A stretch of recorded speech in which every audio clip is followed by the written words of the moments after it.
ನಾವು ಈಗ ಜೂನ್ 2024ರಂದು ಈಗ ಶಾಲೆ ಆರಂಭ ಆದ ನಂತರ ನಾವು ಮಕ್ಕಳು ಶಾಲಾ ಮೈದಾನವನ್ನು ಶುಚಿತ್ವಗೊಳಿಸ್ಕೊಂಡಿದ್ದೇವೆ. ಮಕ್ಕಳು ಆಟ ಆಡಲಿಕ್ಕೆ ಯಾವುದೇ ಮೈದಾನದಲ್ಲಿ ಕಸಗಡ್ಡೆ ಗಿಡಗಂಟೆಗಳಿರಬಾರ್ದು.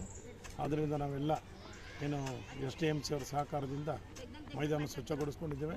ಶ್ರಮದಾನದ ಮೂಲಕ ಮಕ್ಕಳು ಆಗಿದ್ದಾಗ ಕಸಕಡ್ಡಿ ಗಿಡ ಗಂಟೆಗಳನ್ನು ತೆಕ್ಕೊಂಡು ಸ್ವಚ್ಛ ಮಾಡ್ಕೊಳ್ಳೋದ್ರ ಮೂಲಕ ಅವರು ಆರೋಗ್ಯವಾಗಿರಲಿಕ್ಕೆ ಮತ್ತು ದೈಹಿಕ ವ್ಯಾಯಾಮ ಪಡೀಲಿಕ್ಕೆ ನಮ್ಮ ದೈಹಿಕ ಶಿಕ್ಷಣ ಶಿಕ್ಷಕರು ಅವರಿಗೆ ಅಭ್ಯಾಸ ಮಾಡಿಸ್ತಾರೆ ನಿರಂತರವಾಗಿ.